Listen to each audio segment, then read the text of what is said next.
Class 6 में chapter 6, जिसका नाम है जीव जगत, लिविंग वर्ल्ड। मैं लक्ष्मी यादव विज्ञान विषय के साथ हम लोग जानेंगे पौधों का वर्गीकरण। इसके पहले हम लोगों ने जंतुओं के वर्गीकरण के बारे में जाना। पौधों का वर्गीकरण जो है वो 3 आधार पर मुख्य रूप से किया गया है।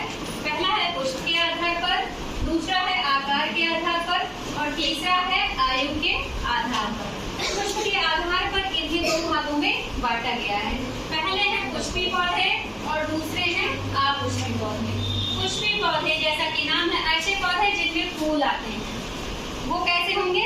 पुष्पी पौधे होंगे। जैसे गुलाब में फूल लगा आप लोगों ने देखा है, सूरजमुखी, आम, कुमुदनी, इसके अलावा और भी हमारे आसपास बहुत सारे पौधे हैं जो कैसे हैं? पुष्पी पौधे हैं।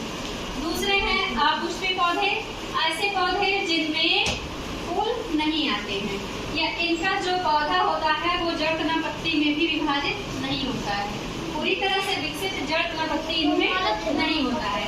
इनमें इसका एग्जाम्पल है कवक, शैवाल, फर्न और घास।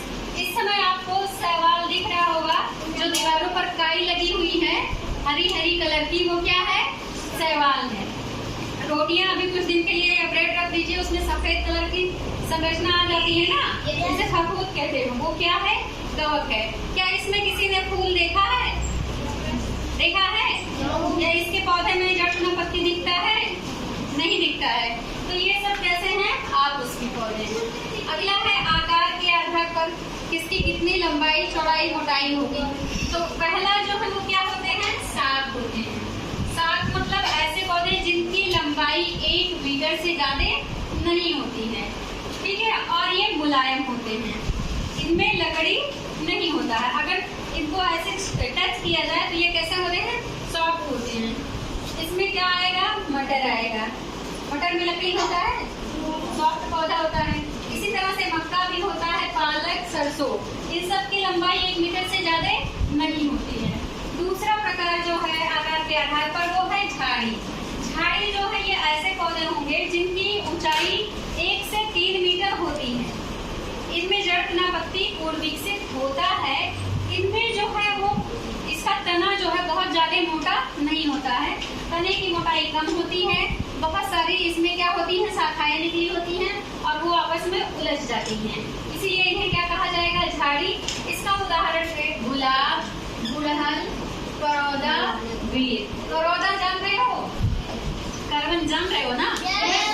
उसी को करौदा बोलते हैं। हम अपने बोलचाल की भाषा में उसे करवन बोल देते हैं। अगला है वृक्ष। वृक्ष जो होते हैं इनकी ऊंचाई 3 मीटर से अधिक होती है। ये मोटे, बड़े, लंबे वृक्ष होते हैं।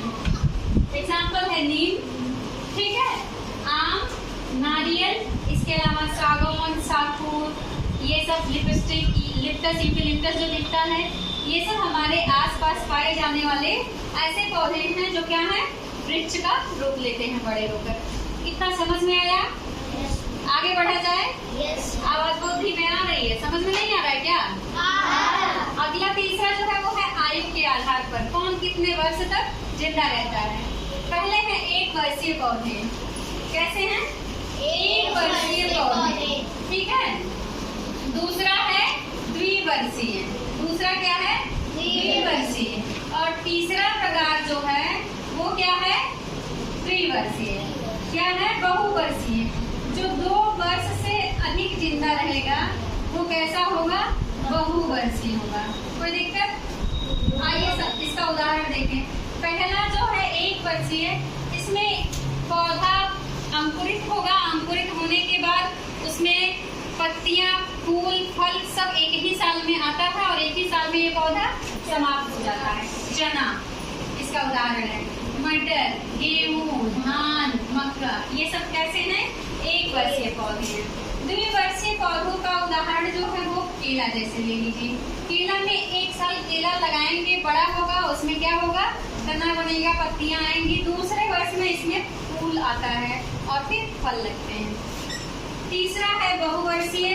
बहुवर्षीय पौधे जो हैं इन्हें कई साल लगता है फूल फल आने में, बड़ा होकर के इनमें कई वर्ष लगता है। गुलाब हो गया, दूब घास हो गया, आम हो गया, कटहल हो गया, बेल हो गया, ये पीपल हो गए, ये सब कैसे हैं? बहुवर्षीय पौधे हैं। कोई दिक्कत इतना समझने में? कुछ और चीजें हम लोग जानेंगे जो जानना बहुत जरूरी है। आप लोग का क्लास 6 है तो ये जानना आप लोगों के लिए और भी जरूरी है। अभी तक हम लोग पढ़ रहे थे विज्ञान ना। विज्ञान को मुख्य रूप से 3 भागों में बांटा गया है। पहला पार्ट होता है भौतिक विज्ञान, दूसरा होता है रासायनिक विज्ञान और तीसरा होता है जीव विज्ञान। अभी जो हम लोग जीव जगत पढ़ रहे हैं ये किसका हिस्सा है? जीव विज्ञान का। अब हम लोग जानेंगे जीव विज्ञान के पिता कौन है, फादर ऑफ द बायोलॉजी। ठीक है, जीव विज्ञान को मुख्य रूप से 2 भागों में बांटा गया है। ये जो वर्गीकरण किया गया है जो हम लोग पढ़ रहे हैं, इसके फादर जो हैं, क्लासिफिकेशन के फादर जो हैं वो कौन है? Carolus Linnaeus. कौन है? Carolus Linnaeus.